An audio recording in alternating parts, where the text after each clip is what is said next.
investigación, procuración de justicia ambiental y urbana, construcción de soluciones desde la academia, el gobierno, las empresas y la sociedad civil. La Procuraduría Ambiental y del Ordenamiento Territorial del Distrito Federal y el Instituto Mexicano de la Radio presentan Territorio Ambiental, pasión por el medio ambiente. ¿Qué tal? Es un gusto saludarle nuevamente en Territorio Ambiental. Como en todas las ocasiones, nos acompaña Erika Larios. ¿Qué tal, Erika? Hola, Paco. El día de hoy vamos a hablar de recuperación, protección y conservación del patrimonio arquitectónico. Vamos a escuchar la siguiente cápsula. Dice el poeta Alfredo Cardona Peña, de origen costarricense y quien vivió en la capital de nuestro país por más de 6 décadas, demoler edificios ancianos, cuando estos han sido de utilidad pública, es un crimen de lesa urbanidad. Es tan grave como talar un árbol que ha dado paz y sombra a muchas generaciones.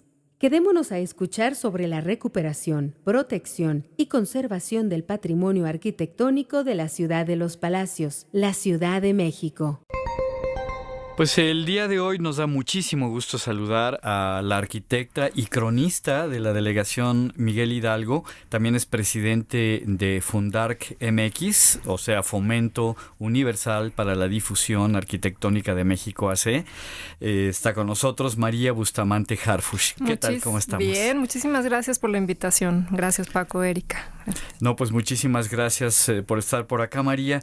Y bueno, pues para entrar en tema, platícanos, María, ¿qué importancia tiene para la ciudad su patrimonio arquitectónico? Muy buena pregunta. A mí esa me encanta porque es parte del fundamento del que hayamos hecho esta fundación, Fundark MX, que la esencia es el valorar lo que tenemos de patrimonio arquitectónico en la ciudad y de buen urbanismo, porque también creemos que la traza urbana de muchas colonias de la Ciudad de México, en especial, pero en el país, han aportado también a la teoría urbana en el mundo y no le hemos sabido valorar y mencionar lo suficiente. En el caso de la arquitectura, pues es parte esencial de nuestra forma de ser, de nuestra personalidad, inclusive como ciudadanos o personas que habitamos un lugar.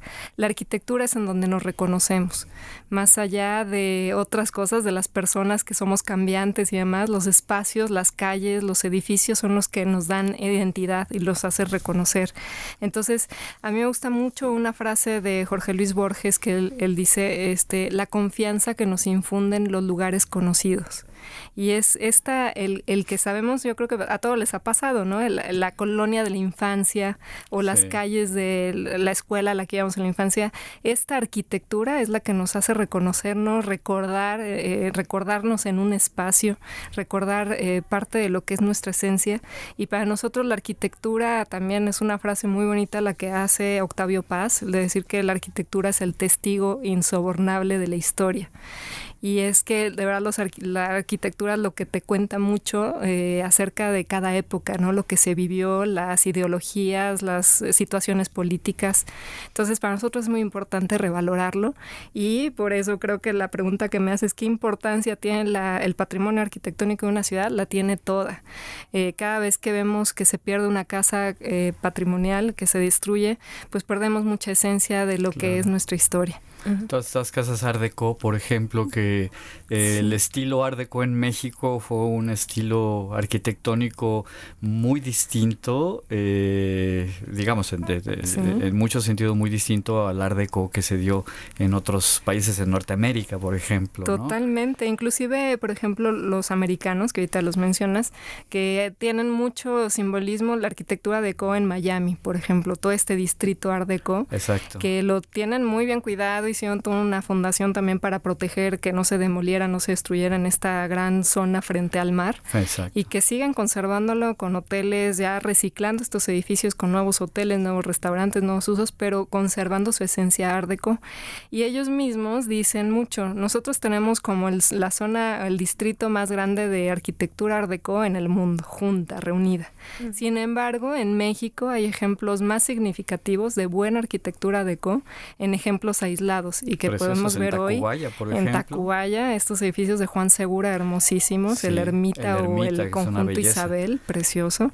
O también él mismo, también uno de sus primeros trabajos fue hacer el Instituto Mier y Pesado en la colonia industrial allá por la villa, Así que es un edificio también por las calles de magnífico. Euscaro y todo esto. Exactamente, Villa de Guadalupe, Calzada de Guadalupe. María, sin embargo, en la Ciudad de México en los últimos años se han derribado una gran cantidad de casas que han sido catalogadas por el INBA o por el INA como monumentos históricos o artísticos. ¿Qué será lo que está pasando? Quizá no están funcionando las leyes de protección del patrimonio urbanístico, o a lo mejor las autoridades se hacen de la vista gorda y no actúan, o será de plano tanta la presión, la demanda de vivienda y la presión inmobiliaria en la zona que rebasa la normatividad en la materia. Híjole, es una pregunta muy amplia y con muchas respuestas, requiere muchas respuestas, muchas cosas que pensar. Pero bueno, para empezar, por ejemplo, solo en la Ciudad de México se tienen identificadas más de 180 zonas patrimoniales. Es un mundo. Ahorita a nosotros nos vendrá a la mente rápido Coyoacán, San Ángel, Centro Histórico, nos viene a la mente 10. ¿Quién son hace 180. este catálogo? Porque primer la ley de listado, salvaguarda del patrimonio urbanístico arquitectónico no abarca todo esto, ¿o sí? No, los que hicieron este primer listado de 180 zonas fue la CEDUBI en su dirección que antes se llamaba de sitios patrimoniales y hoy es Patrimonio Cultural Urbano. Ellos hicieron un primer censo de cuántas zonas hay con interés, ¿no?, arquitectónico y urbano. El objetivo era ir haciendo catálogos de estas zonas, catálogos de edificaciones importantes que estuvieran respaldadas por los planes parciales de desarrollo urbano. Así es. En el 2001 se publicaron como 21 catálogos, entre ellos La Alameda, Mixcoac, Polanco, que otras, Tacubaya, Condesa, Hipódromo Condesa, pero 21.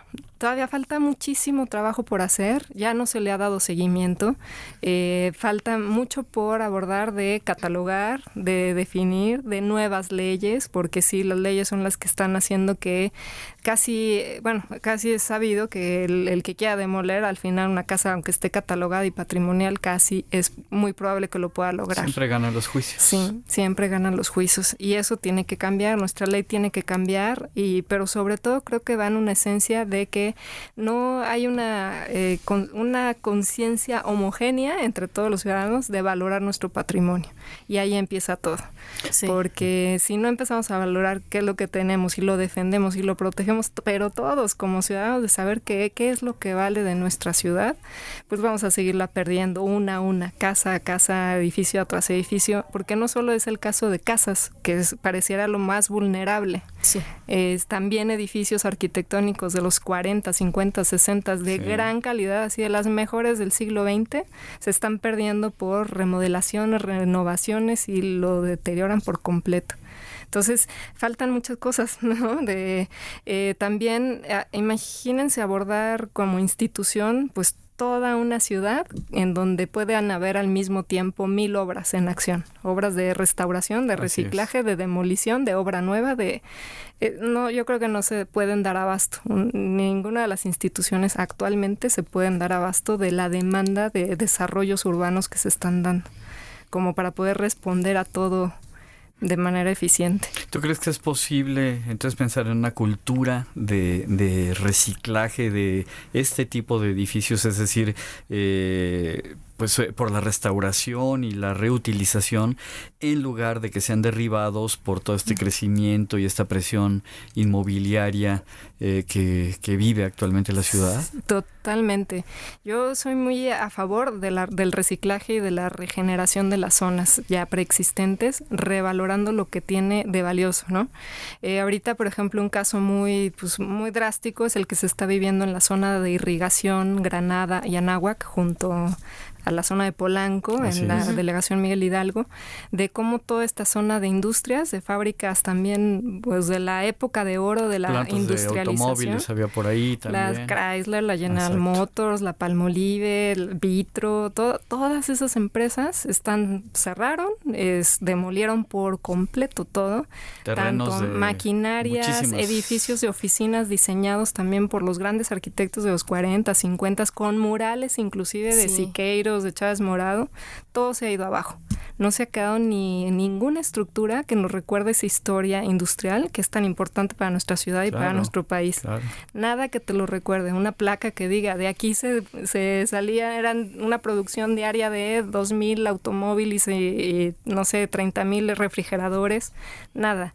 O murales que eran tal cual, pues reflejo de esa industria, de cómo se producía la materia prima, de cómo se ve todavía ahorita en la Modelo, que todavía no se ha cerrado y no se ha ido, que no tarda, pero también murales donde te enseñan, ¿no? La fabricación de la cerveza, de dónde viene la materia prima, cómo la producción, todo eso se ha ido perdiendo y esa es una pena porque puede mantenerse reciclándose parte de lo existente y haciendo nuevos desarrollos que tampoco impidan que la ciudad siga su curso, ¿no? Claro, o pierda su Pero, identidad sí, también, ¿no? Exactamente, pero todavía falta mucho por hacer. María, cuando nos referimos a inmuebles con valor histórico o artístico, siempre nos remitimos a colonias tan emblemáticas como la Condesa, como la Roma. Pero tú también has dicho que es importante rescatar el valor que tienen otros sitios de la ciudad con inmuebles con un valor importante, pero que no se les ha dado esa importancia que merecen. Platícanos de algunos ejemplos. Pues bueno, te agradezco mucho la pregunta porque sí es cierto, siempre que hablamos de patrimonio nos vamos a Roma, Condesa, Polanco quizás, ¿no? Tacubaya, bueno. Pero ahorita, por ejemplo, en la fundación obtuvimos una beca del Conaculta Fonca para proyectos culturales que se tituló, nosotros le pusimos 16 colonias, 16 delegaciones, una ciudad. Y el objetivo está precioso, la verdad estamos bien contentos porque el objetivo era hablar de estas colonias que tiene cada delegación. Digo, escoger una era por acotar el universo que es tan grande de 1,750 colonias que hay en la ciudad a 16. Pero estas 16 que sean colonias que tienen una traza urbana única, interesante, porque se adaptó muy bien a la topografía, porque adaptó las barrancas que habían, porque por muchas razones tienen una traza urbana muy buena, muy amable, que dan parques a la ciudad, que dan camellones, etcétera. Y por otro lado que tuvieran arquitectura muy valiosa y de las cuales se haya investigado poco o nada, ¿no? De las que casi no se menciona. Y entre ellas, por ejemplo, les voy a platicar algunas, está la colonia industrial, esta colonia junto a la Ford, ahí junto a la Estrella, a nada de la Villa de Guadalupe, a 5 kilómetros del centro. También, ¿no? Con casas preciosas, funcionalistas, con el objetivo de hacer una casa digna para los obreros de los años 25, 30, y que son bellísimas, y en una gran diversidad de arquitectura, funcionalista, deco, en varios estilos. Hay una armonía increíble y es una bellísima colonia, con sus dos parques, el María Luisa, donde Tintán se boleaba los zapatos también, en el Revoltoso, o sus jardines y todo, es muy bella. Y así, por ejemplo, otras como Militar Marte, otra colonia en Iztacalco, ahí también con sus andadores peatonales que conectaban con las escuelas, que lamentablemente cada vez nos hemos vuelto una ciudad más cerrada, más... Por la supuesta inseguridad, nos hacemos cada vez más inseguros a nosotros mismos poniéndonos rejas, ¿no? Claro. Y vamos perdiendo esa calidad urbana, espacial que nos distingue. Otra sería Tacubaya, por ejemplo. Por ejemplo, Tacubaya, en esta investigación no está, pero sí en ese, por ejemplo, tengo un libro que se llama Tacubaya en la memoria y que fue el fin es recuperar todos esos cachitos que habían muchos libros, pedazos de Tacubaya ahí sueltos en anécdotas, en crónicas, en libros de viaje y unirlo en un libro que te contara qué ha pasado en estos 4 o 5 siglos de ser una villa de las más importantes de la ciudad a volverse un caos que el que conocemos actualmente. Oye, María, pues se antoja muchísimo esto de conocer 16 colonias en 16 delegaciones. Sabemos que ustedes organizan incluso recorridos. Danos la información de cómo el público puede acercarse a la fundación, pues incluso para poder hacer estos recorridos que ustedes hacen. Pues padrísimo. Nosotros invitamos mucho a la gente que nos siga en la página web, que es www.fundarkmx.com. Fundark de Q de arquitectura, ¿no? Fundarkmx.com. Ahí pueden encontrar todo. Es el mismo link, digamos, en Facebook o en Twitter, lo mismo, Fundarkmx. Y pues ahí lo estaremos informando de todos. Nuestro fin es que gente que es especialista y conocedora de un lugar lo transmita de la manera más amable y sencilla. No para arquitectos, es para el ciudadano común que quiera conocer mejor su ciudad. Y entre ellos hemos hecho cosas bien interesantes, como conocer, por ejemplo, desde la arquitectura funeraria en el Panteón Civil de Dolores, o la arquitectura de Félix Candela, este arquitecto español que ya se naturalizó, luego mexicano, luego americano, que hizo muchas obras increíbles y que si no hubiera sido por estos recorridos, pues no puedes acceder a la iglesia, que es privada, o a los espacios. Hemos hecho, por ejemplo, también recorridos en las lomas de Chapultepec, por la Roma y la Condesa, obviamente también, y hemos tratado de ir haciendo a través de actividades, no solo los recorridos, sino también exposiciones. Por ejemplo, el año pasado hicimos una itinerante que se fue por los metros, Metro Polanco, Metro Auditorio, Metro Tacuba, una exposición de la arquitectura de Polanco, que ahorita estamos muy detrás de ello porque ha sido una zona que hemos estado vigilando en los últimos años y se ha perdido como 70 casas en 2 años. De las casas así clásicas, estilo Polanco, que no hay en el mundo otras iguales, se están perdiendo. Entonces nos apuró esa zona, la hemos estado vigilando, se hizo una exposición para que la gente reconozca qué vale la pena de ahí, por qué su historia, y ahorita una guía de arquitectura sobre ese lugar. Pero entonces no solo son recorridos, son muchas otras, ¿no? Investigaciones, publicaciones, escritos, todo. Pues ahí está hecha la invitación para que se acerquen, nos apropiemos de nuestra ciudad, de la arquitectura de nuestra ciudad, y bueno, pues se pueden acercar a través de fundarkmx.com. Perfecto, pues muchísimas gracias, María, por haber venido a Territorio Ambiental. A ustedes, al contrario, me da muchísimo gusto que nos den este espacio para llegar a la gente. Gracias, Erika Larios. María, gracias por acompañarnos, y rápidamente damos las gracias a Carolina Durán y Oscar Ramírez en la producción, en el guión Alberto García Bojorges, en la locución Boni Perete, en los controles Roberto Portillo, y nos despedimos Francisco Calderón Córdoba y Erika Larios Muñoz. Hasta la próxima. Síguenos en las redes sociales, Facebook, Twitter y YouTube. Visítanos en www.baot.mx o comunícate al 52 65 07 80. La Procuraduría Ambiental y del Ordenamiento Territorial del Distrito Federal y el Instituto Mexicano de la Radio presentaron Territorio Ambiental, pasión por el medio ambiente.